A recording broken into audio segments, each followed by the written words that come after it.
عہد دے دی۔ تو ایک دفعہ ایک آدمی نے پوچھا ایوب آپ کو بیماری کے دن یاد آتے ہیں؟ تو آپ نے فرمایا بیماری کے دن آج کے دنوں سے بڑے مزے کے تھے۔ تو انہوں نے پوچھا وہ کیسے مزے کے تھے؟ کہ جن دنوں بیمار تھا روزانہ 24 گھنٹے میں ایک دفعہ اللہ مجھے پوچھتا تھا، عرشوں سے آواز آتی تھی ایوب کیا حال ہے، کیا حال ہے؟ بس اس آواز کی لذت میں ہر شب بھول جاتا تھا۔ جب سے صحت ملی ہے وہ آواز چلی گئی ہے۔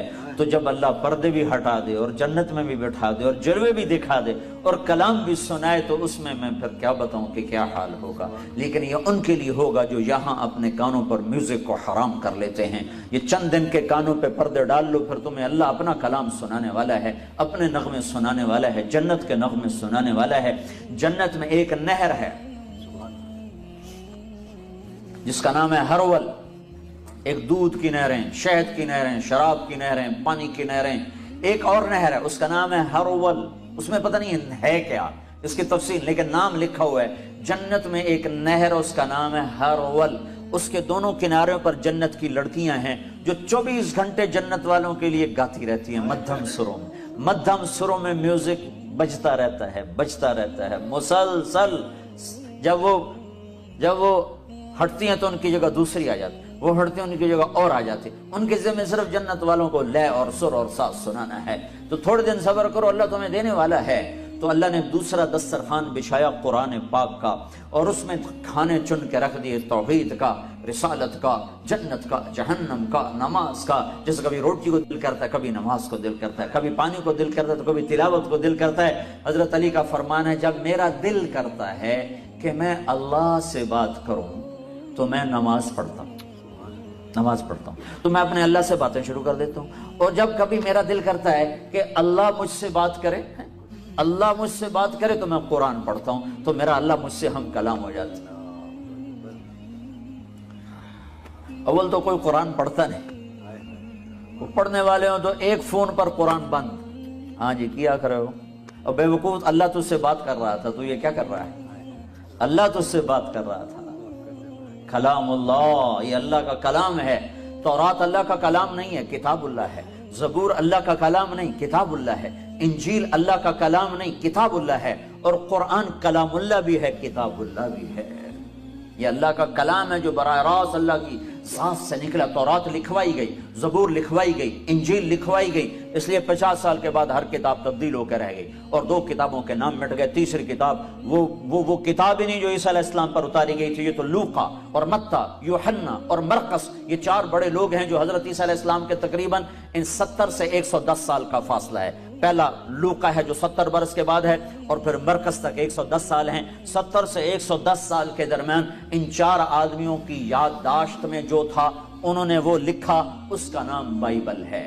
یہ وہ نہیں جو عیسیٰ علیہ السلام پر اتری تھی، یہ کتابیں تھیں، یہ کلام نہ تھا۔ اور قرآن کلام اللہ ہے اور قرآن کتاب اللہ ہے۔ وَتَمَّتْ كَلِمَةُ رَبِّكَ صِدْقًا وَعَدْلًا لَا مُبَدِّلَ لِكَلِمَاتِهِ إِنَّهُ لَقَوْلٌ فَصْلٌ وَمَا هُوَ بِالْهَزْلِ أُحْكِمَتْ آيَاتُهُ ثُمَّ فُصِّلَتْ مِن لَّدُنْ حَكِيمٍ خَبِيرٍ قُرْآنًا عَرَبِيًّا لِقَوْمٍ يَعْلَمُونَ بَشِيرًا وَنَذِيرًا فَأَعْرَضَ أَكْثَرُهُمْ فَهُمْ لَا يَسْمَعُونَ لَوْ أَنزَلْنَا هَذَا الْقُرْآنَ عَلَى جَبَلٍ لَّرَأَيْتَهُ خاشعا متصدعا من خشیت اللہ وتلك الامثال نضربها للناس لعلهم يتفکرون۔ یہ کلام اللہ ہے، یہ رمضان میں اتارا گیا ہے۔ ایک عجب بات ہے، روح طاقتور ہوتی ہے جب جسم پہ بھوک ہوتی ہے، روح میں قوت پیدا ہوتی ہے جب جسم بھوکا ہوتا ہے۔ امام غزالی نے فرمایا جس دن میرے اوپر فاقہ آیا اس دن میرے اوپر علم کا نیا دروازہ کھلا ہے۔ تو اللہ نے رمضان کی بھوک میں علم چھپایا ہے، ساری کتابیں رمضان میں اتاری۔ یکم رمضان کو ابراہیم علیہ السلام پر چھوٹے پمفلٹ صحیفے آئے، 2 رمضان کو موسیٰ علیہ السلام پر تورات آئی 2000 سال کے بعد، اور 6 رمضان کو 300 سال کے بعد حضرت داؤد علیہ السلام پہ زبور آئی، اور 1200 سال کے بعد 12 رمضان المبارک کو حضرت عیسیٰ علیہ السلام پر انجیل آئی، اور پھر کوئی 650 سال کے بعد 21 رمضان المبارک کو اللہ تبارک و تعالیٰ نے اپنے محبوب پر قرآن کو اتارا۔ انا انزلناہ فی لیلۃ القدر وما ادراک ما لیلۃ القدر لیلۃ القدر خیر من 1000 شہر۔ 21 رمضان تھی، پیر کی رات تھی، نصف رات گزر چکے تھے، پیر کا دن شروع ہو چکا تھا، 12 بجے کے بعد اگلا دن شروع ہو جاتا ہے جب جبریل جلوہ نما ہوئے اور آپ کو خوشخبری سنائی کہ یا رسول اللہ آپ آخری نبی ہیں، آپ رحمت للعالمین ہیں، اور یہ آپ کی کتاب، یہ آپ کا کلام، یہ قرآن ہے جو آپ کے اللہ نے لکھ کر نہیں اتارا، اپنے نبی کے سینے پر براہ راست اتارا، علی قلبک نزل بہ الروح الامین علی قلبک، سیدھا میرے رب کی ذات سے نکلا اور آ کے محمد مصطفیٰ کے دل پر اترا اور دل سے زبان پر آیا۔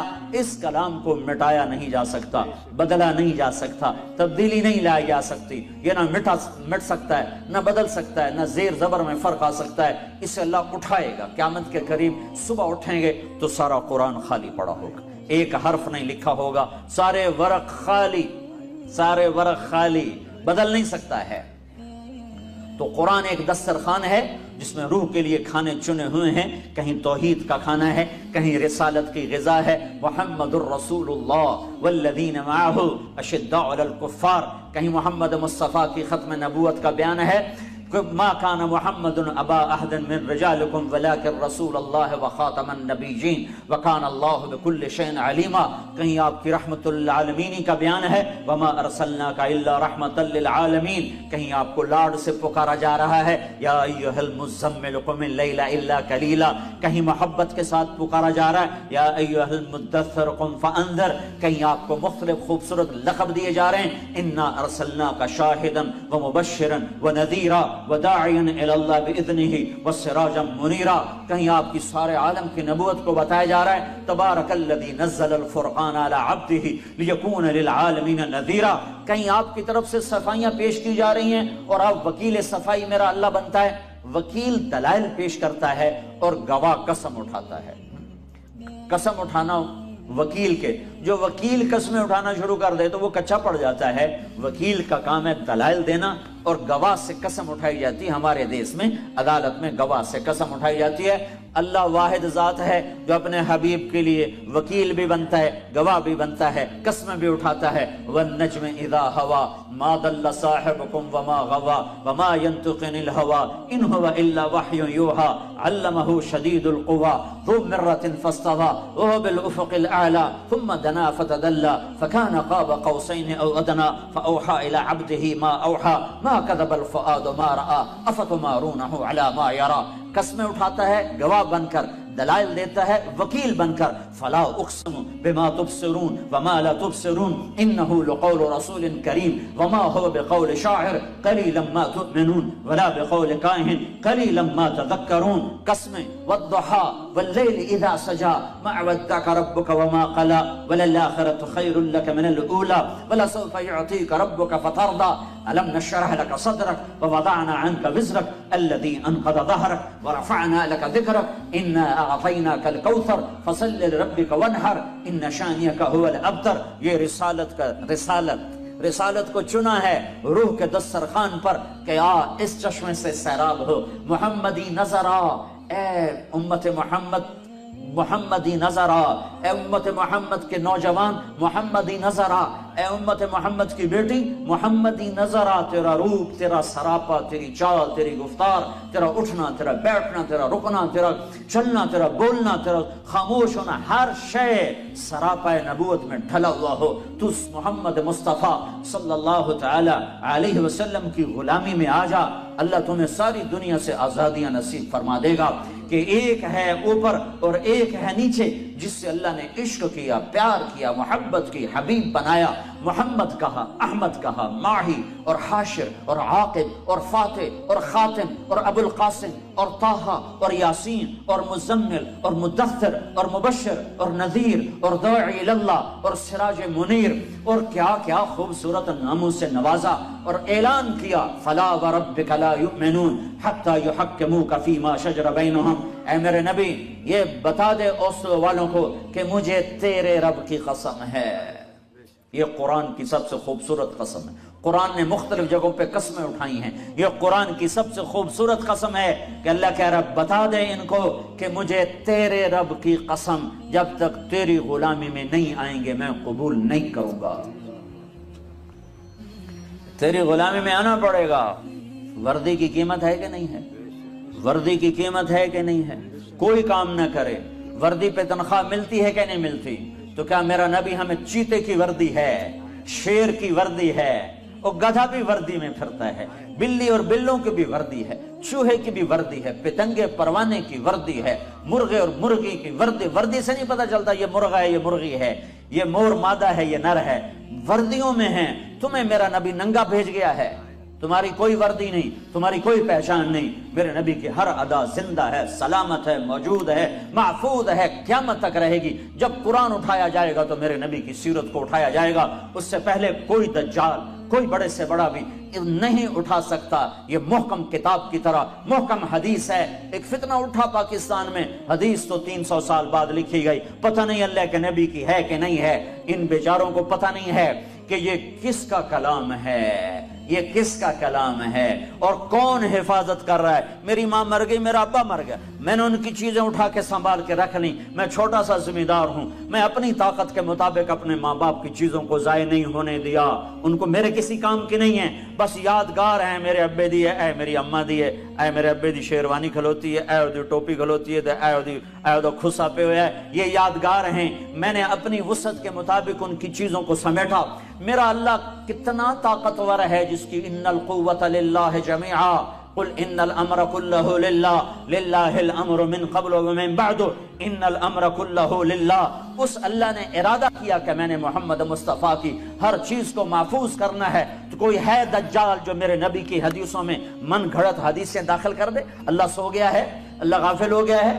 اللہ تعالیٰ کی طاقت سے بڑھ گئے ہیں دجال اور انہوں نے اللہ کے نبی کے کلام میں کلام داخل کر دیا؟ نہیں نہیں نہیں، یہ سارا کلام سند کے ساتھ ہمارے پاس آیا ہے، بغیر سند کے ایک قول نہیں ہے۔ میں نے بخاری محمد عبداللہ سے پڑھی، انہوں نے خیر محمد سے، انہوں نے انور شاہ سے، انہوں نے محمود الحسن سے، انہوں نے محمد قاسم سے، انہوں نے عبد الغنی سے، انہوں نے محمد اسحاق سے، انہوں نے عبد العزیز سے، انہوں نے شاہ ولی اللہ سے، انہوں نے ابو طاہر مدنی سے، انہوں نے ابراہیم کردی سے، انہوں نے احمد القشاشی سے، انہوں نے ابو المواہب شناری سے، انہوں نے ابو محمد بن احمد الرملی سے، انہوں نے ابو یحییٰ انصاری سے، انہوں نے ابن حجر الاسقلانی سے، انہوں نے ابراہیم بن احمد التنوخی سے، انہوں نے احمد بن ابی طالب سے، اور انہوں نے عبد الرحمن بن اول سے، انہوں نے حسین بن مظفر الداودی سے، انہوں نے محمد بن یوسف الفربری سے، اور انہوں نے امام بخاری سے، امام بخاری نے حمیدی سے، حمیدی نے سفیان سے، سفیان نے یحییٰ بن سعید سے، انہوں نے محمد بن ابراہیم سے، انہوں نے علقمہ بن وقاص سے، انہوں نے عمر بن خطاب سے، اور انہوں نے محمد مصطفیٰ سے سنا انما الاعمال بالنیات۔ میں ایک حدیث کے پیچھے سارے سلسلے پڑھ کے سنا دی ہیں کہ میں طارق جمیل نوائے وقت سے پڑھ کے نہیں بول رہا ہوں، اور میں اردو ڈائجسٹ سے پڑھ کے نہیں بول رہا ہوں، اور میں ریڈر ڈائجسٹ سے پڑھ کے نہیں بول رہا ہوں، ٹائم میگزین سے پڑھ کے نہیں بول رہا ہوں۔ میرے پیچھے 31 واسطے ہیں، میں ان واسطوں سے کہہ رہا ہوں انما الاعمال بالنیات۔ نیتوں کا دار و اعمال کا دار و مدار نیتوں پر ہے۔ میرے نبی کی ہر بات یوں مہر لگی ہوئی ہے، سکہ بند ہے۔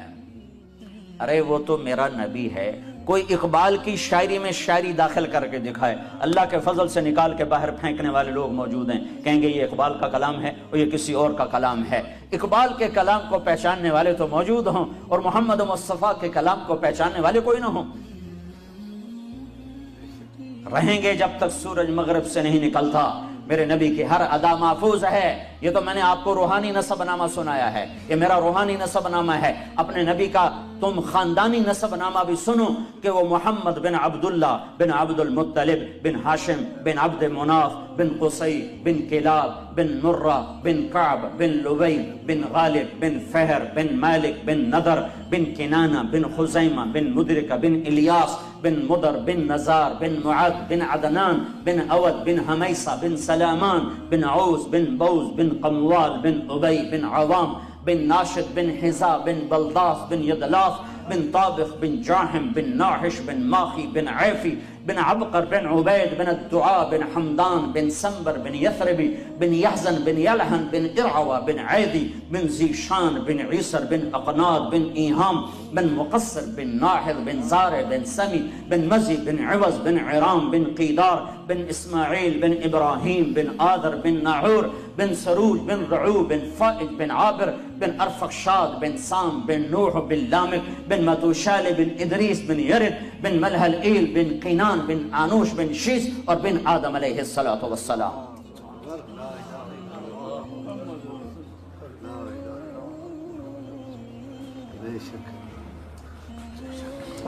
قرآن دسترخوان ہے، وطور سینین وہذا البلد الامین۔ طور سینا کی ضرورت نہیں ہے کہ وہاں تورات قرآن میں آ گئی۔ میرے نبی نے کہا اوتیت المثانی مکان التورات، مجھے تورات کے بدلے میں سورہ فاتحہ مل گئی۔ والمائدہ مکان الانجیل، اور انجیل بائبل کے بدلے مجھے سورہ مائدہ مل گئی۔ والحوامیم مکان الزبور، اور زبور کے بدلے مجھے حامیم مل گئے۔ حامیم کی 7 صورتیں ہیں، اکٹھی شروع ہوتی ہیں اور حامیم حامیم حامیم حامیم حامیم حامیم پر ختم ہوتی ہیں، پھر آگے دوسری سورت شروع ہوتی ہے۔ تو سارا آسمانی علم میرے نبی کی کتاب کی 9 صورتوں میں آ گیا، تورات سورت فاتحہ میں، اور بائبل انجیل سورت مائدہ میں، اور زبور حامیم کی 7 صورتوں میں، وفضلت بالمفصلات، اور باقی قرآن کے ذریعے سے میرے نبی نے کہا میرے اللہ نے مجھے عزت بخشی، مجھے سرداری بخشی، مجھے فضیلت بخشی۔ وطور سینین وہذا البلد الامین، طور سینا پر تورات اتری اور بلد امین میں قرآن اترا۔ ایک تورات کے اترنے کی جگہ ہے اور ایک قرآن کے اترنے کی جگہ ہے، اور اس بات میں یہ اشارہ ہے کہ اپنے ظاہری دسترخوان سے حلال چنو، حلال کماؤ۔ شراب بیچنے والا کبھی سکھ نہیں پا سکتا، کبھی سکھ نہیں پا سکتا۔ اگر میرا رب ہے تو سنو وہ کبھی سکھ نہ پائے گا۔ سود پہ کھانے والا، سود کھانے والا، چوری کرنے والا، ظلم کرنے والا، ستم ڈھانے والا، ہر طریقہ جو حرام اللہ نے مقرر کر دیا ہے اس سے رزق آنے والا سکھ نہیں پا سکتا۔ یہ دھرتی اللہ کی، آکاش اللہ کا، لیل و نہار اللہ کے، دن رات اللہ کے، ماضی حال اللہ کا، خوشی غمی پر اللہ قابض ہے۔ کبھی کبھی کبھی کبھی بھی حلال کھانے والے پر خزاں نہ آئے گی اور حرام کھانے والے پر بہار نہ آئے گی۔ گزارا نہیں ہوندا، یہ تو بڑی معمولی سی بات ہے۔ یہ بات امام حسین بھی کہہ سکتے تھے، گزارا نہیں ہوندا، میں یزید کی بیعت کرتا ہوں۔ ان کا نہیں، سر کاٹو، نیزے پہ چڑھاؤ، میرے جسم پہ گھوڑے دوڑاؤ، اور امت محمد کو پیغام دو کہ اہل بیت یوں قربان ہوئے ہیں اپنے نانا کے دین پر، اور ان کو سنا دو کہ کلمہ اتنا سستا نہیں ہے، جنت اتنی سستی نہیں ہے۔ حسین کو تو جنت کا وعدہ تھا کہ حسن اور حسین جنت کے نوجوانوں کے سردار ہیں۔ میرے نبی نے خوشخبری سنائی، ابھی تو یہ شہزادے حسن پیدا ہوئے۔ میرے نبی نے پوچھا علی کیا نام رکھا ہے؟ کہا جی حرب۔ کہا نہیں حسن، حرب جنگجو۔ پھر حسین پیدا ہوئے 10 مہینے کے بعد، آپ نے پوچھا علی کیا نام رکھا ہے؟ کہا جی حرب جنگجو۔ کا نہیں یہ حسین، یہ حسین۔ پھر میرے نبی نے فرمایا جب سے آدم کی نسل چلی ہے یہ 2 نام اللہ نے سنبھال کے رکھے تھے میرے بچوں کے، آج تک کسی کا نام حسن حسین نہیں رکھا گیا۔ حضرت حسن سر سے لے کر کمر تک اللہ کے نبی کے مشابہ تھے، اور کمر سے لے کر پاؤں تک حضرت علی کے مشابہ تھے، اور حضرت حسین سر سے لے کر کمر تک حضرت علی کے مشابہ تھے، اور کمر سے لے کر پاؤں تک اللہ کے محبوب کے مشابہ تھے۔ اس لیے میرا نبی فرمایا کرتے تھے حسن میرا بیٹا ہے، حسین علی کا بیٹا ہے۔ دونوں سے پیار کرتے تھے لیکن حسن سے زیادہ پیار تھا، حسن سے زیادہ فرماتے تھے، اور پیار دونوں سے تھا۔ دونوں کو کمر پہ بٹھا کر پاؤں اور گھٹنے زمین پہ لگا کر پورے کمرے میں چکر لگاتے اور فرماتے دیکھا تمہارا اونٹ کیسا زبردست ہے، نعم الجمل جملکما، دیکھا بچوں تمہارا اونٹ کتنا زبردست ہے، تمہیں کیسے سواری کرا رہا ہے۔ باہر نکلے اور ہاتھوں کی بجائے کندھے پہ بٹھائے ہو۔ یہاں عربوں میں عیب تھا بچے اٹھانا، پیار کرنا بھی عیب تھا، چے جا کے اٹھانا، اور یہاں اٹھانا تو کچھ سلیقہ نظر آتا ہے، کندھے پہ بٹھانا تو عجب نظر آتا ہے نا۔ تو آپ نے دونوں بچوں کو یہاں بٹھایا ہوا اور باہر آ گئے، تو ایک بدو نہ رہ سکا، ہوئے ہوئے یا رسول اللہ آپ ان سے اتنا زیادہ پیار کرتے ہیں کہ ان کو یہاں بٹھایا ہوا ہے؟ آپ نے کہا میں نہیں پیار کرتا ہوں، اللہ بھی ان سے پیار کرتا ہے۔ اور اگلی بات بھی بتا دوں، جو ان سے پیار کرے گا اللہ ان سے پیار کرے گا، جو ان سے بغض رکھے گا اللہ ان سے بغض رکھے گا۔ حضرت عمر ملے کہنے واہ واہ بھائی بڑی زبردست سواری ہے، نعم المطیۃ مطیتکما، بڑی زبردست سواری بھائی تمہاری. تو میرے نبی نے کہا نعم الراکبان عمر، سواری تو بڑھیا ہے، سوار بھی تو دیکھ کون ہیں، آج سوار بھی بڑے بڑھیا ہیں. یہ جنت کے نوجوانوں کے سردار ہیں، انہیں کربلاؤں میں سر کٹانے کی کیا ضرورت تھی؟ ہاں تھی، تاکہ کوئی یہ نہ کہے شراب نہ بیچوں تو کام کیسے کروں، کوئی یہ نہ کہے نماز کیسے پڑھوں، میں تو ڈیوٹی پہ ہوتا ہوں، کوئی یہ نہ کہہ سکے کہ میں روزہ کیسے رکھوں، میں تو محنت مزدوری کرتا ہوں، کوئی یہ نہ کہہ سکے میں پردہ کیسے کروں، میں تو اوسلو میں رہتی ہوں، میں کیسے پردہ کروں، میں تو پردہ نہیں کر سکتی، میں تو اوسلو میں رہتی ہوں. یہاں سر نیزوں پہ چڑھ گئے اور بدن ٹکڑے ٹکڑے ہو گئے اور یہ پیغام سنا دیا کہ دین یوں زندہ کیا جاتا ہے. جنوں کے شہر میں سر بیچتے تھے مفت دیوانے، ادا کرنے یہی خوش رسم ہم بازار میں آئے. یہ یوں نمازیں پڑھ کے دکھائیں.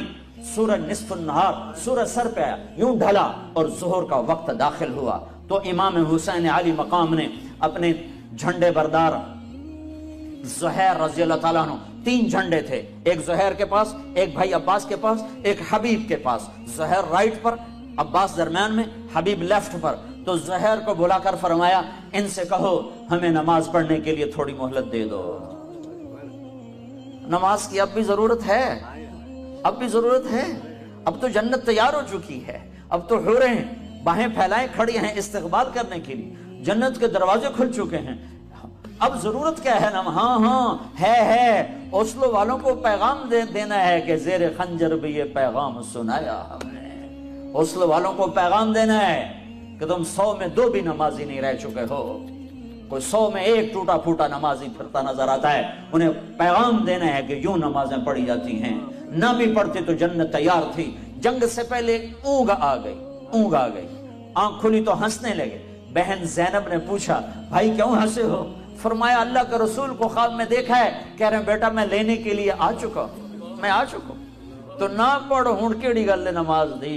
نہیں ہے اگلی امت کوئی نہیں پڑھنی، انہوں نے دسنا ہے این پڑھی جاندی ہے. سرےدار تکبیریں کہی جاتی ہیں، خون آلود پیشانیوں سے سجدے کیے جاتے ہیں، کٹے ہوئے بدنوں کے ساتھ تکبیریں پڑھی جاتی ہیں، فوارہ بنے ہوئے جسموں کے ساتھ تکبیریں پڑھی جاتی ہیں. یہ پیغام سنانا ہے کہ کل قیامت کے دن کوئی یہ نہ کہہ سکے میں کیسے پڑھتا، کوئی یہ نہ کہہ سکے میں ہوٹل کیسے چلاتا اگر شراب نہ بیچتا. بیچ دے ہوٹل، ریڑی لگا لے، یا اللہ کے سامنے کھڑا ہونے کا منکر ہو جا.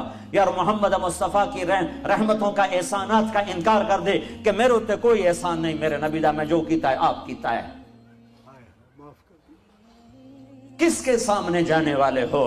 جس کی اولاد کے کٹے سر اس کے سامنے ہوں گے. تمہاری بیٹیاں زینب سے زیادہ قیمتی ہیں، تمہارے بیٹے حسین سے زیادہ قیمتی ہیں. یا اپنی تاریخ بدل دو، کتابوں کو آگ لگا دو، جنت کو آگ لگا دو، دوزخ کو پانی سے بجھا دو.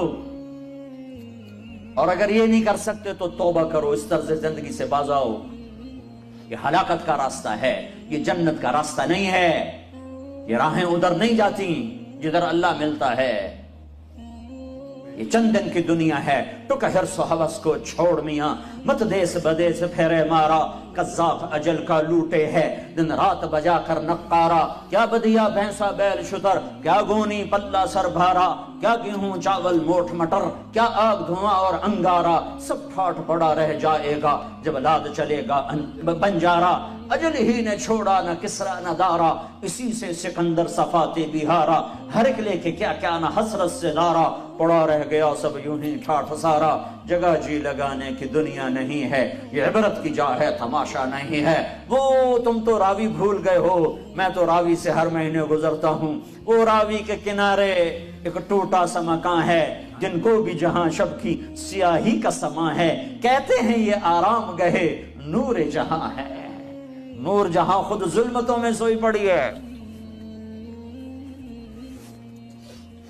زہیر نے گھوڑا آگے بڑھایا اور شمر سے کہا جنگ روکو، ہمیں نماز پڑھنے دو.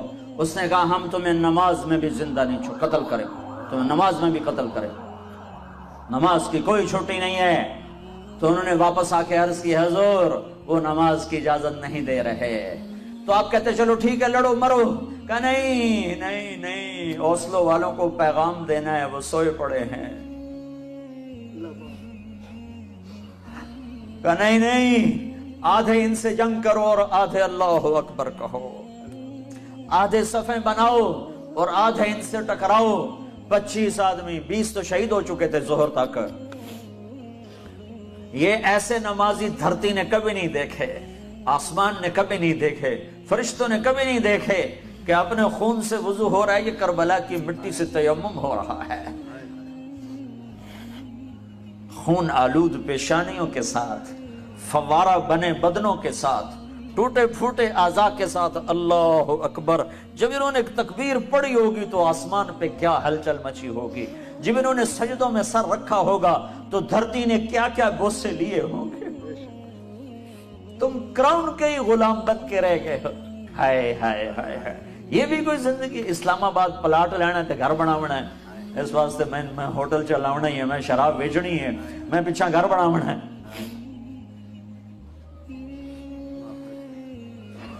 قرآن دسترخوان ہے جس پہ رنگا رنگ کے کھانے چنے ہوئے ہیں، کہیں توحید کے، کہیں رسالت کے، کہیں نماز کے، کہیں روزے کے، کہیں ذکر کے، کہیں تلاوت کے، کہیں عبادت کے، کہیں حقوق اللہ کے، کہیں حقوق العباد کے۔ پورا دسترخوان ہے جو رمضان میں اترا ہے، یہ قرآن کا مہینہ ہے۔ ساری آسمانی کتابیں رمضان میں۔ رمضان کو رمضان کیوں کہتے ہیں؟ چودھری رمضان ہے۔ رمضان کو رمضان کیوں کہتے ہیں؟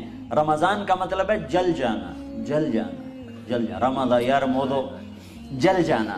تو رمضان کو رمضان اس لیے کہتے ہیں کہ اس میں 330 دن میں جو مردوں عورتوں نے گناہ کیے ہوتے ہیں، اللہ ہر روزے کے بدلے میں ان گناہوں کو جلاتا جاتا ہے، جلاتا جاتا ہے، جلاتا جاتا ہے۔ جب آخری دن آتا ہے تو تمام گناہوں سے روزے والا پاک ہو کے باہر نکل جاتا ہے۔ اس لیے اس مہینے کا نام رمضان رکھا گیا، جل جانا، جل جانا۔ کیا جلتا ہے؟ ایک گناہ جلتے ہیں، دوسرا کیا جلتا ہے؟ ایک نفس جلتا ہے۔ جب اس کو بھوک اور پیاس ستاتی ہیں تو پھر وہ اس کے اندر جو غلاظتیں جمع ہیں وہ جلتی ہیں، وہ جلتی ہیں۔ اور مادی طور پر بھی کیا جلتا ہے؟ پورے جسم میں جو فاسد مادے ہیں وہ جلنا شروع ہوتے ہیں، بشرطے کہ روزہ ہو۔ ایسا نہیں کہ سحری ہضم نہیں ہوتی تو افطاری اتنی کھاتے ہیں، افطاری اتنی کھاتے ہیں کہ وہ ہضم نہیں ہوتی تو سحری آ جاتی ہے، سحری اتنی کھاتے ہیں کہ وہ ہضم نہیں ہوتی تو افطاری آ جاتی۔ اگر کوئی 2-4 گھنٹے بھوک ستائے تو پھر سارا جسم اوورآل ہو جاتا ہے، سارا جسم نیا بن جاتا ہے اور روح میں روشنی پیدا ہوتی ہے۔ روزہ اللہ سے جڑنے کا سبب ہے۔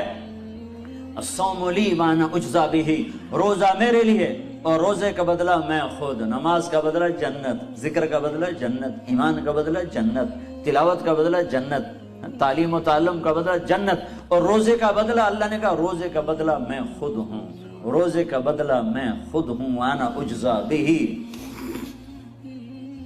اور یہ قرآن دسترخوان ہے جس میں ایک اور چیز بھی چنی ہوئی ہے جسے تم اور میں بھلا چکے ہیں، وہ ہے ھذا بلاغ للناس، یہ پیغام ہے لوگوں کو پہنچانے کے لیے، یہ پیغام ہے لوگوں کو پہنچانے کے لیے۔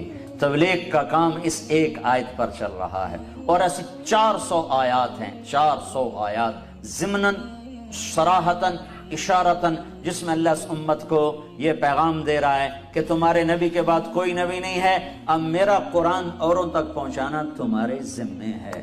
ایک آدمی کہتا میں تو ان پڑھ آدمی، میں قرآن کیا پہنچاؤں گا؟ بہت آسان، قرآن کا علمی انداز میں پہنچانا اور اس کا وہ ایک اور حکم ہے، قرآن کی تعلیمات کو پہنچانا ایک اور حکم ہے، قرآن کا خلاصہ لوگوں تک پہنچانا ایک اور حکم ہے۔ ساری آسمانی کتابوں کا خلاصہ ہے قرآن، اور سارے قرآن کا خلاصہ ہے سورۃ فاتحہ، اور سورۃ فاتحہ کا خلاصہ ہے ایاک نعبد و ایاک نستعین، صرف تیری بندگی، صرف تیرے آگے سوال۔ اگر میں اعجاز صاحب سے کہتا ہوں بھائی اعجاز صاحب آپ صرف اللہ کی بندگی کرو اور صرف اللہ سے مدد مانگو، تو میں نے سارے قرآن کی تبلیغ ان کو کر دی اور سارے قرآن کا پیغام میں نے ان کو پہنچا دیا۔ تبلیغ علماء کا کام نہیں ہے، تبلیغ عوام کا بھی کام ہے، علماء کا بھی کام ہے، یہ صرف علماء کا کام نہیں ہے۔ ہاں، مسائل بتانا، علمی رموز اسرار بتانا، حدود شریعت بتانا، یہ علماء کا کام ہے، لیکن تبلیغ تو سب کا کام ہے۔ ساری امت. میں گورنمنٹ کالج لاہور میں پڑھتا تھا, ہمارے کالج کا لڑکا تبلیغ کیا کرتا تھا, کوئی عالم نہیں تھا, ایم اے آنرز کر رہا تھا, اس نے پورے پنجاب یونیورسٹی میں ٹاپ کیا اور گولڈ میڈل لیا. بنگالی تھا, اس میں پاکستان 70 کی بات. پھر اس کے بعد وہ کیمبرج یونیورسٹی گیا, وہاں اس نے اکنامکس میں پی ایچ ڈی کیا اور ٹاپ کیا, گولڈ میڈل لیا. وہ اکیلا لڑکا سارے کالج میں تبلیغ کرتا. اقبال ہاسٹل ایسے چوکور بنا ہوا ہے, اس کے برآمدے میں وہ پھرتا ہوتا تھا اور ایک ایک لڑکے کی محنت کرتا تھا, اور لڑکے اس کے اوپر چھلکے پھینکتے, پانی پھینکتے, ہوٹ کرتے, مذاق اڑاتے, اوے صوفی, اوے ملا, اوے فلانے, اوے فلانے, اور وہ سب کی سن کے ان کو دعوت. میں نے خود ایک دفعہ اسے اپنے کمرے سے یوں دھکا دے کے نکالا کہ جے تو آئندہ میرے کمرے سے بڑا میں تیری ٹنگا باندھ دیونی. لیکن ایک ہفتے کے بعد وہ پھر میرے پاس پہنچا ہوا تھا. یہ تبلیغ ہے. کسی کو تم اوئے کر دو نا تو تم سے موت تک بائیکاٹ کر کے رکھ دے گا. تو ہیں کون میں نے اوئے آکھنا جا. ہاں, اور نبی کیا کرتے ہیں, وہ پاؤں پڑھتے ہیں. وہ ممبر پہ بیٹھ کے صرف تقریر نہیں کرتے میری طرح کے ممبر پہ تقریر کی اور چھٹی, وہ لوگوں کے پیچھے پھرتے ہیں.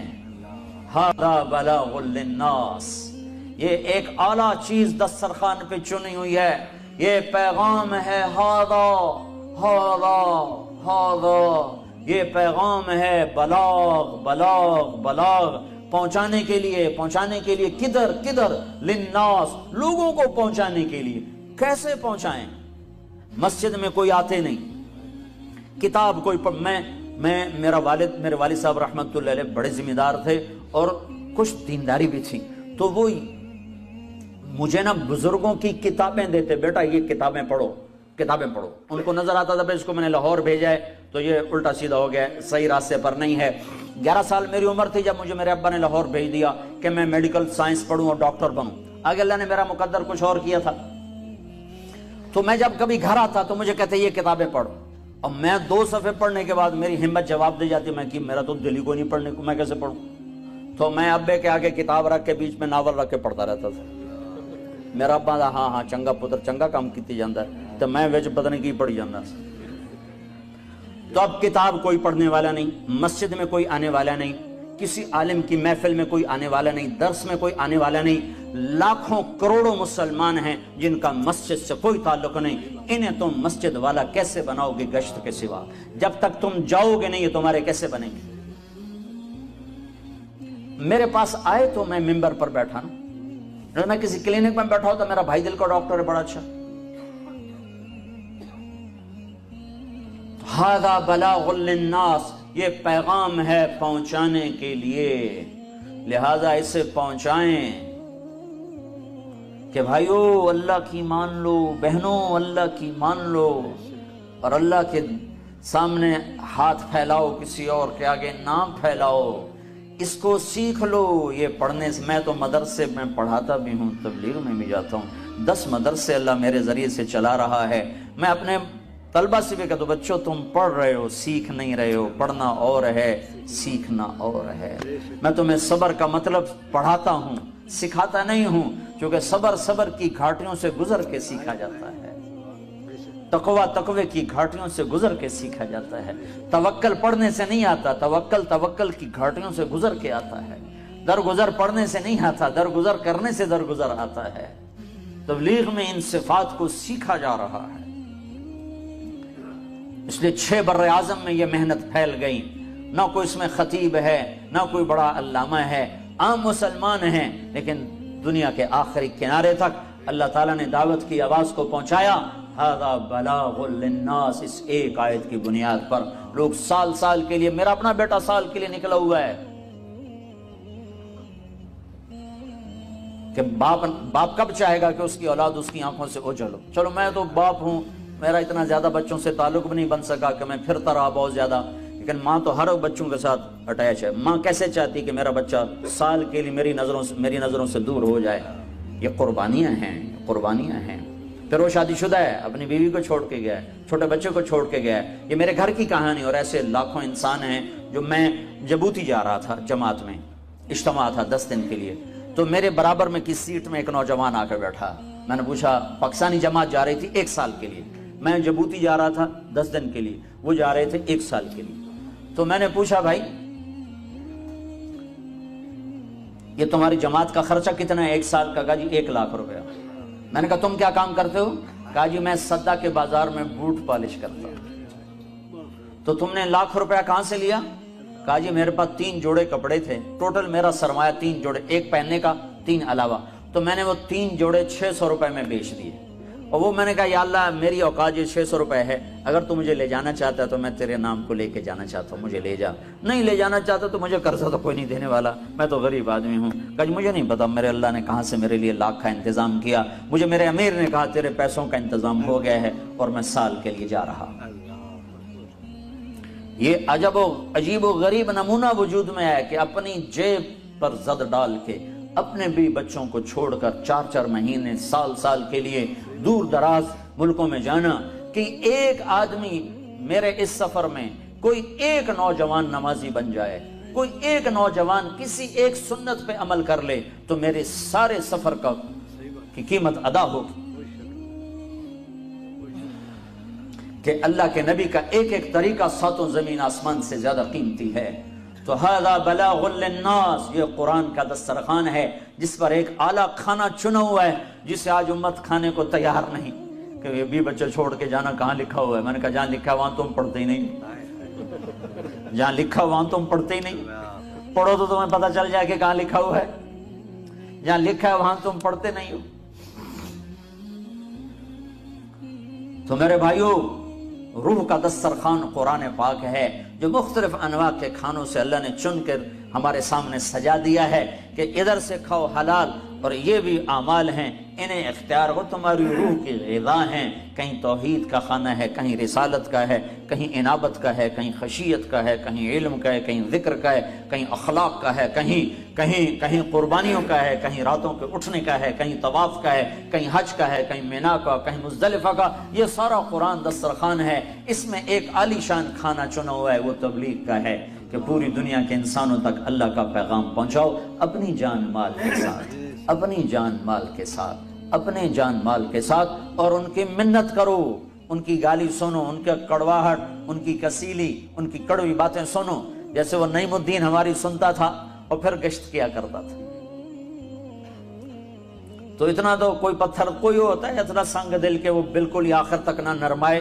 تو میں نے تو ایک دفعہ اس کو کمرے سے دھکا دے کے نکالا، اگلی دفعہ تو میں شرما گیا، میں نے کہا انسانیت بھی کوئی چیز ہے، اچھا جی فرماؤ جی، کہا جی مسجد چلو، میں کہا بھائی چلو بھائی۔ ہاں مدت ہوئی سیاد نے چھوڑا بھی تو کیا، مدت ہوئی سیاد نے چھوڑا بھی تو کیا، تاب پرواز نہیں راہ چمن یاد نہیں۔ زمانہ ہوا تبلیغ کا کام چھوڑے ہوئے، پرندہ چھوٹا تھا تو آدمی نے پکڑ کے پنجرے میں ڈال دیا، اس کی آنکھ کھلی تو وہ پنجرے میں تھا، اس نے سمجھا یہی میری کائنات ہے، یہ دانا چگنا، یہ پانی پینا، یہی میری کائنات ہے، پھڑ پھڑانا، اڑنا، پروازیں، چمن، راہیں، آشیانہ، ہر جگہ بھول گیا۔ جب وہ کچھ بڑا ہو گیا تو ایک دن شکاری کو ترس آیا تو اس نے پنجرے کا دروازہ کھولا اور کہا جا بچہ اڑ جا اپنے ماں باپ کے پاس، اپنے چمن کی راہ لے، اپنے آشیاں کا ہو جا، اپنی لمبی پروازوں پہ اڑ جا۔ تو وہ کہتا ہے تاب پرواز نہیں راہ چمن یاد نہیں، میں تو اڑ نہیں سکتا، میں تو اڑنا بھول چکا ہوں، اور اگر میں اڑ لوں تو مجھے اپنے گھر کی خیر خبر نہیں، میں کس چمن کا پکڑا ہوا ہوں، میں کس آشیاں سے اٹھایا گیا ہوں، مجھے تو یاد نہیں ہے۔ تو آج میرے نبی کی امت کا یہی حال ہے، تاب پرواز نہیں راہ چمن یاد نہیں۔ آج انہیں یاد نہیں کہ ہم پورے عالم میں دین پھیلانے کے لیے پیدا کیے گئے ہیں، ہم سارے عالم کے انسانوں کو اللہ کا پیغام سنانے کے لیے پیدا کیے گئے ہیں۔ ان ملکوں والوں نے آپ پر کتنا احسان کیا ہے کہ آپ کو پاسپورٹ دیے، آپ کو سارے شہری حقوق دیے، ہر شے آپ کو ظلم سے بچایا۔ اسلامی ملکوں میں جو ظلم و ستم ہوتا ہے اس کا ذرہ بھی یہاں نہیں ہے۔ تو اس احسان کا بدلہ آپ کے ذمہ نہیں تھا کہ ان میں کوئی دوزخ میں نہ جاتا، یہ جنت والے بن جاتے، یہ کلمے والے بن جاتے۔ چلو ان کو چھوڑو، جو اپنے ہی نوجوان نسل یہاں غافل ہو گئی، برباد ہو گئے، یہ اللہ کے والے بن جاتے، اللہ کے دین والے بن جاتے، اللہ کا پیغام لے کر دنیا میں پھرنے والے بن جاتے۔ یہ بھائیو تبلیغ کوئی جماعت نہیں ہے، ہم کوئی جماعت نہیں ہے، تبلیغ ختم نبوت کا کام ہے۔ لا الہ الا اللہ محمد الرسول اللہ، یہ کلمہ ہے، اس کے 3 جز ظاہر ہیں، ایک جز چوتھا لفظوں میں نہیں مطلب میں موجود ہے۔ لا الہ الا اللہ محمد الرسول اللہ، کلمہ اتنا ہے، یہاں کے پورا ہو جاتا ہے، لیکن ایک جز ایسا جو ابھی باقی ہے وہ اس میں شامل نہ ہو، لفظوں میں نہیں معنی میں، تو یہ کلمہ پڑھ کے بھی آدمی کافر رہتا ہے، وہ ہے لا نبی بعدہ، کہ میرے نبی کے بعد کوئی نبی نہیں ہے۔ تو اس کو میں لفظوں میں نہیں لا رہا ہوں، سو کے نہ سننا کہ تم پیچھے میرے تو فتویٰ ٹھوکی کھلوتے ہو کہ مولوی طارق میں کلمہ ہی وٹا گیا ساڑا، جاگ کے سنو جاگ کے سنو، لا الہ الا اللہ محمد الرسول اللہ، کلمہ ختم ہو گیا۔ لیکن محمد الرسول اللہ کے اندر مطلب میں ایک مطلب اور پوشیدہ ہے، جیسے طارق جمیل میں ایک اور طارق جمیل ہے جس کا نام روح ہے، وہ نکل جائے تو یہ ڈیڈ باڈی ہے، میت ہے، طارق جمیل نہیں ہے۔ لا نبی بعدہ، میرے نبی کے بعد کوئی نبی نہیں ہے، یہ عقیدہ اگر محمد الرسول اللہ سے نکل جائے تو یہ سارا کلمہ کفر بن جاتا ہے۔ تو لا الہ اس کا تقاضا ہے مخلوق کے آگے ہاتھ نہ پھیلا، الا اللہ اس کا تقاضا ہے اللہ کے آگے سر جھکا، محمد الرسول اللہ اس کا تقاضا ہے محمدی بن جا۔ لا الہ الا اللہ اندر کی چیز ہے، محمد الرسول اللہ باہر کی چیز ہے۔ لا الہ الا اللہ ہم دکھا نہیں سکتے اور محمد الرسول اللہ ہم چھپا نہیں سکتے۔ لا الہ الا اللہ اندر اترتا ہے، محمد الرسول اللہ باہر چھلکتا ہے۔ جتنا لا الہ الا اللہ اندر اترے گا اتنا محمد الرسول اللہ باہر چھلک چھلک کے نظر آئے گا۔ لا الہ الا اللہ دکھایا نہیں جا سکتا، محمد الرسول اللہ کو چھپایا نہیں جا سکتا، تو لا الہ کسی کے آگے ہاتھ نہ پھیلا، الا اللہ اللہ کے آگے سر جھکا، محمد الرسول اللہ محمدی بن جا، محمدی بن جا، یہ کلمے کا مطالبہ ہو گیا۔ لا نبی بعدہ، لا نبی بعدہ، لا نبی بعدہ، میرے نبی کے بعد کوئی نبی نہیں ہے۔ میری بات سمجھ میں آ رہی نا بھائی؟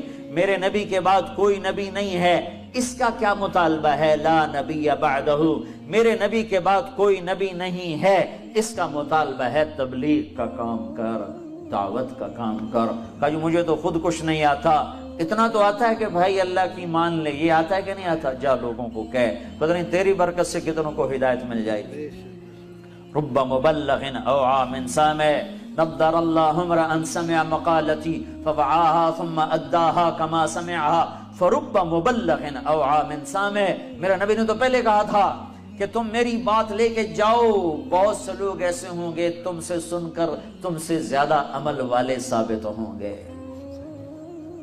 تو تبلیغ کوئی تبلیغی جماعت کا کام، میں تبلیغی جماعت کی طرف سے نہیں بول رہا ہوں، میں ختم نبوت کی طرف سے بول رہا ہوں کہ میرا نبی آخری نے، میں کلمے کی طرف سے بول رہا ہوں، لا الہ الا اللہ کی طرف سے بول رہا ہوں، محمد الرسول اللہ کی طرف سے بول رہا ہوں، لا نبی بعدہ کی طرف سے بول رہا ہوں کہ اگر میرا نبی آخری نبی ہے تو اس کے پیغام کو آگے پہنچانا میرے ذمہ ہے، اپنوں کو بھی غیروں کو بھی۔ اب تو اپنوں کو نہیں پتا، میں ملتان ضلع، میرا ضلع ملتان ہے، اب خانیوال ہو گیا، نواں شہر بھرا ہوا آبادی سے ہمارا ایک ساتھی کھڑا ہو گیا سڑک پر اور لوگ گزر رہے ہیں، بھائی ہمارے نبی کا نام کیا ہے؟ سائیں پتہ کہے نہیں۔ دوسرا گزرا، او بھائی ہمارے نبی کا نام کیا ہے؟ سائیں پتہ کہے نہیں۔ پھر تیسرا گزرا، او بھائی ہمارے نبی کا نام کیا ہے؟ سائیں پتہ کہے نہیں۔ 21 آدمیوں سے پوچھا، 21 آدمیوں سے، 21 میں سے ایک نے بتایا محمد الرسول اللہ۔ پھر میں نے پوچھنا شروع کیا، دوسری جگہ میں نے پوچھنا شروع کیا نوجوان لڑکوں سے، بھائی ہمارے نبی کا نام کیا ہے؟ جی پتہ کوئی نہیں۔ ابھی کیا نام ہے؟ جی پتہ کوئی نہیں۔ تو میں ایسے کانپ گیا، میں نے ایک لڑکے سے پوچھا وہ ہمارے نبی کا نام کیا ہے؟ جی پتہ کوئی نہیں۔ میں کہتا ہوں کلمہ حمدہ جی ہمیں، میں کہا سنا کہ جی لا الہ الا اللہ محمد الرسول اللہ۔ میں کہا اے محمد کون ہے؟ کہ جی پتہ نہیں کون ہے، جی پتہ نہیں کون ہے۔ تو یہ پہلے تبلیغ کے محتاج ہیں، یہ پہلے تبلیغ کے حقدار ہیں کہ ان تک اللہ کا پیغام پہنچاؤ، اللہ کے واسطے ایک دوسرے کو سنبھالو ورنہ نسلیں گم ہو جائیں گی۔ تو میرے بھائیو، رمضان کی آمد ہے، یہ رحمتوں کا مہینہ ہے، برکتوں کا مہینہ ہے، قرآن اترا، تورات اتری، زبور اتری، انجیل، ساری آسمانی کتابیں اتری۔ اس کا میرے نبی نے فرمایا جو روزہ رکھے اس طرح کہ لم یعمل فیہ خطیئتا، کوئی گناہ نہ کرے، لم یشرب فیہ مسکرن، کوئی اس میں نشاور چیز استعمال نہ کرے، لم یقذف فیہ مؤمنا ببہتان، کسی مسلمان پہ بہتان نہ باندھے، تو اللہ تعالیٰ ہر روزے کے بدلے میں جنت کی 100 حوروں سے اس کی شادی فرماتا ہے۔ اللہ نے دنیا کی عورت کو بنایا مٹی سے اور جنت کی عورت کو بنایا مشک اور زعفران سے۔ وہ سورج کو انگلی دکھائے تو سورج اس کے سامنے نظر نہیں آتا، وہ مردوں سے بات کرے تو مردے زندہ ہو جاتے ہیں، زندوں کو جھلک دکھائے ان کے کلیجے پھٹ جاتے ہیں، دوپٹہ ہوا میں لہرا دے ساری کائنات میں خوشبو پھیل جاتی ہے۔ لیکن ایمان والی مٹی والی عورت اگر تقوی اختیار کرے گی تو اس جنت کی حور سے 70,000 گنا زیادہ خوبصورت ہوگی۔ اللہ نے عورتوں کے حقوق رکھے ہیں، یہ ماں کی شکل میں ہو تو میرے نبی کا فرمان ہے کاش میری ماں زندہ ہوتی اور میں عشاء کی نماز کے مصلی پر ہوتا اور میں سورت فاتحہ شروع کر چکا ہوتا اور ادھر سے میری ماں مجھے کہتی بیٹا محمد، تو میں اس کی خاطر نماز توڑ دیتا اور میں کہتا جی اماں جان۔ ماں کا حق بتایا۔ اسلام نے تو عورت کو عزت بخشی، عورتوں کا مجمع ان کی نسبت سے تھوڑی بات کر رہا ہوں، اسلام نے تو عورت کو عزت بخشی، مغرب نے تو عزت نہیں بخشی، مغرب نے تو عورت کو پاؤں کا جوتا بنا دیا، ٹیشو پیپر بنا دیا ہے۔ اسلام نے عزت بخشی۔ اس کا پہلا روپ بیٹی ہے، یہ بیٹی کے روپ میں آئے، اور اس سے پہلے چلے جاؤ، اللہ نے آدم علیہ السلام کو بنایا مٹی اکٹھی کرو، مٹی اکٹھی ہو پانی ڈالو، ڈال گئے، گوندھو، گوندھ گئے، چھوڑ دو، چھوڑ دیا، وہ کالی ہو گئی، بلبلے چھوڑنے لگی، پتلا بناؤ، کیسے بنائے؟ ایسے بناؤ، ایسے بناؤ، بنا دیا، چھوڑ دو، ننگا پتلا آدم کا 40 سال پڑا رہا، ہوائیں چلتی رہیں، دھوپ پڑتی رہی، خشک ہو گیا، روح ڈالی، کپڑے پہنائے، جنت میں ڈال دیا۔ اگر اللہ چاہتا تو حوا کا پتلا بھی ساتھ بنا دیتا، مٹی اکٹھی کر کے گندھوا کے اور پتلا بنا کے ننگا ساتھ ہی ڈال دیتا، تو ننگا پتلا تو مرد کے لیے کشش کوئی نہیں، فرشتوں کو کیا ہوگی؟ اور بے پردگی تھی کوئی نہیں کہ تھا ہی کوئی نہیں، بے پردگی کس سے تھی؟ تھا ہی کوئی نہیں، تو دونوں پتلے ساتھ ساتھ بنتے، آدم کا بھی حوا کا بھی، دونوں ننگے ہوتے، پھر دونوں میں روح ڈالتا، پھر دونوں کو کپڑے پہناتا، پھر دونوں کو جنت میں ڈالتا۔ نا نا نا نا نا، ایک تو انتظار کروایا، انتظار کروا کے چیز عطا فرمائی اللہ نے کہ بڑی چیز کو ایویں نہیں دیا جاتا، کچھ تھوڑا سا مشقت میں ڈال کے دیا جاتا ہے۔ تو اللہ نے زندگی کا ساتھی آدم کو دیا، جنت آپ ہی دے دی، اور حوا کا انتظار کروایا، جنت کا انتظار نہیں کروایا، حوا کا انتظار کروایا۔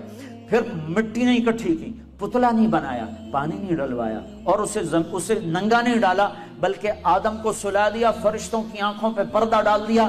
جب آدم علیہ السلام کی آنکھ کھلی ہے تو اپنے پہلو میں ایک عورت کو مکمل لباس میں پردے میں پایا ہے، پہلے دن سے عورت کو عزت سے بنایا ہے، کہا آدم تیری پسلی سے نکالا ہے۔ ادھر الٹے ہاتھ کی پسلی سے کیوں نکالا ہے؟ کہ ادھر دل ہے، کہ عورت ہر روپ میں دل میں جگہ پکڑتی ہے، ماں، بیٹی، بیوی، بہن، دادی، خالہ، جس روپ میں ہے اس کا مقام دل کے قریب ہے، دل سے دور نہیں ہے۔ اور اللہ تعالیٰ نے آدم علیہ السلام کو انتظار کروایا، اور آدم علیہ السلام کو جنت اچھی نہیں لگ رہی تھی، کلے گھابرے پھر دے آئے، ہوا ویکھی تو خوش ہوئے، کہنے کہ یا اللہ کون تیری بیوی؟ آدم علیہ السلام کال کی تھی اگوں ہے، تو اللہ نے کہا مہر تو ادا کر، مہر تو ادا کر۔ کہنے کہ کیا مہر ہے؟ کہا میرے آخری نبی پر ایک درود پڑھ دے، یہ مہر ہے، یہ مہر ہے اس کا۔ مردوں میں سب سے خوبصورت کون ہے بھائی؟ یوسف، یوسف علیہ السلام مردوں میں سب سے خوبصورت ہیں، اور عورتوں میں سب سے خوبصورت ہے اما حوا۔ حوا تمام مستورات جتنی پیدا ہوں گی، جتنی پیدا ہوئی، ان سب میں خوبصورت ترین عورت حضرت حوا ہے۔ پہلے دن عزت سے پیدا کیا، پردوں میں بٹھا کے پیدا کیا، اور بیوی بنا کے ساتھ رکھا، اور حقوق رکھے۔ اگر بیٹی پیدا ہو تو میرا نبی فرماتا ہے 3 بیٹیوں کی شادی کر دو تو جنت واجب ہو گئی، 10 بیٹوں کی شادی کرو تو جنت واجب کوئی نہیں، 3 بیٹیوں کی شادی کرو تو جنت واجب ہو گئی۔ تو ایک صحابی نے پوچھا یا رسول اللہ 3 نہ ہو 2 ہوں؟ تو کہا 2 کی شادی کرو تو جنت۔ ایک نے کہا یا رسول اللہ اگر 2 نہ ہو، ایک ہی بیٹی ہو اور آگے کوئی سلسلہ بھی نہ ہو، تو آپ نے کہا 1 بیٹی کی شادی کر دو تو جنت واجب۔ یہی بہن بن جاتی ہے، بیٹی سے بہن بنتی ہے، بھائی آتا ہے۔ تو میرے نبی نے فرمایا جس کو اللہ نے 2 بہنیں عطا فرمائیں، 2 بہنیں، اور انہوں نے اس کا حق ادا کیا، حق ادا کیا، حق کہ بھائی بہنوں کا حق مار جاتے ہیں، ماں باپ کی وراثت میں سے بہنوں کو نہیں دیتے، نہیں دیتے۔ یہ ایسے ہی حرام ہے جیسے شراب بیچنا حرام ہے، جیسے سود کھانا حرام ہے، ایسے ہی بہنوں کا حق کھا جانا ایسے ہی حرام ہے جیسے چوری حرام ہے۔ یہ بہنوں کا چور ہے، اس کی چوری کی جس کے ساتھ مل کے ایک چھاتی کا دودھ پیا، ایک تھالی پیالی میں کھایا اور پیا، ایک چھت تلے جس کے ساتھ زندگی گزاری، یہ اس کی چوری کر گیا ہے۔ جس نے اپنی بہنوں کا حق مارا اس کا رزق حرام ہو گیا۔ میں اپنے استاد صاحب کی خدمت میں جن سے میں نے تفسیر پڑھی، شہد لے کر گیا، 76-77 کی بات، برائمنڈ مرکز میں ہی مدرسہ ہے، مولانا جمشید صاحب۔ میں نے کہا حضرت یہ شہد لایا ہوں۔ کہاں سے لائے ہو؟ کہا جی میرے اپنے باغ کا ہے۔ میں نے کہا میں نے خود توڑا، باغ میں لگا تھا آم کا۔ میں نے کہا جی میرے اپنے باغ کا ہے۔ تو مجھ سے فرمایا تیرے باپ نے اپنی بہنوں کو زمین میں سے حصہ دیا تھا؟ ایک شہد کی بوتل اس وقت 10 روپے کی آ جاتی تھی۔ اور کتنا گہرا سوال کیا، یہ نہیں کہا ماشاءاللہ جزاک اللہ، یہ نہیں کہا تیرے باپ نے اپنی بہنوں کو زمین میں سے حصہ دیا تھا؟ اگر دیا تھا پھر تو یہ شہد حلال ہے، اور اگر نہیں دیا تھا تو سارا ہی حرام ہے، تو میں نہیں لوں گا، یہ مطلب تھا۔ ہاں بھائی تیرے ابا نے بہنوں کو زمینوں میں حصہ دیا تھا؟ میں نے کہا جی شکر ہے میرے ابا کی بہن ہی کوئی نہیں، ہوتی تو کوئی نہ دیتے، صرف 2 بھائی تھے، ساری جائیداد 2 بھائیوں کی، بہن تھی نہیں ان کی۔ میں نے کہا اچھا تو تیرے دادا نے اپنی بہنوں کو زمین میں سے حصہ دیا تھا؟ میں کہا میں جمعہ ہی کوئی نہ ہوں، اس لیے میرے کو کی پوچھی جانا، میرے جمعن تو پہلے دی گلنا تھا، نہ پوچھو میرے کو۔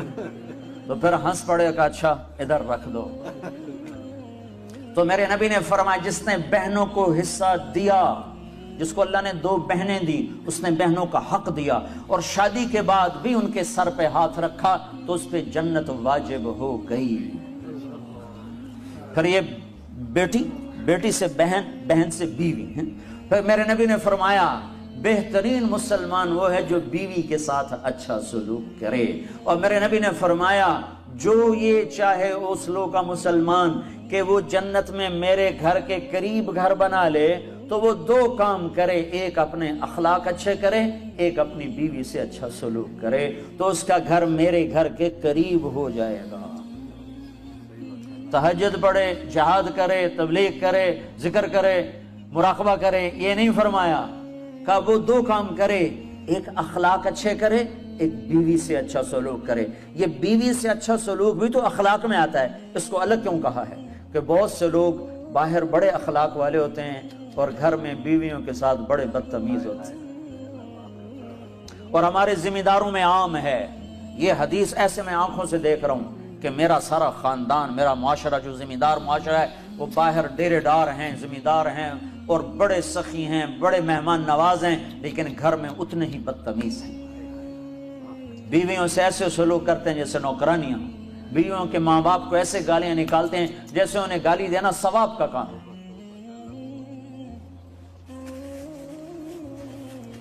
تو اس لیے اس کو الگ ذکر کیا کہ جو یہ چاہے جنت میں میرے گھر کے قریب گھر بنائے۔ کون نہیں چاہتا؟ تم چاہتے ہو کہ نہیں چاہتے ہو؟ تو اللہ کے نبی نے کہا 2 کام کرو، ایک اخلاق اچھے کرو، ایک اپنی بیوی سے اچھا سلوک کرو۔ پھر بیویوں کو بھی سمجھایا، برابری، توازن قائم کیا ہے کہ اگر میری شریعت میں سجدہ ہوتا تو میں بیوی سے کہتا خامند کو سجدہ کرے۔ ایک عورت نے پوچھا یا رسول اللہ میری شادی ہو رہی ہے، میرے خامند کا میرے اوپر کیا حق ہوگا؟ تو آپ نے فرمایا تیرے خامند کے جسم پہ پھوڑے پڑ جائیں، پھوڑے ہو نکل آئیں، اور پھوڑوں میں پیپ پڑ جائے، اور تو زبان سے چاٹ چاٹ کے اس کے زخم صاف کرے، تو بھی تو نے خامند کا حق ادا نہیں کیا۔ لو ان المرأة صلت خمسها صامت شهرها حسنت فرجها اطاعت بالها دخلت من ای ابواب الجنت شاءت۔ میرے نبی نے فرمایا جس عورت نے 5 نمازیں پڑھی، رمضان کے روزے رکھے، خامند کی اطاعت کی اور بدکاری نہ کی، عزت میں خیانت نہ کی، تو جب وہ آئے گی تو جنت کے 8 دروازے کھل جائیں گے۔ اللہ فرمائے گا جدھر سے چاہ چلی جا، جنت تیرے لیے ساری حلال ہے۔ یہی عورت ماں کے روپ میں تبدیل ہو جائے تو میرے نبی نے فرمایا کاش میری ماں ہوتی، اور میں عشاء کی نماز کے مصلی پر ہوتا اور میں سورۃ فاتحہ شروع کر چکا ہوتا اور ادھر سے میرے گھر کا دروازہ کھلتا اور میری ماں کہتی بیٹا محمد، تو میں اس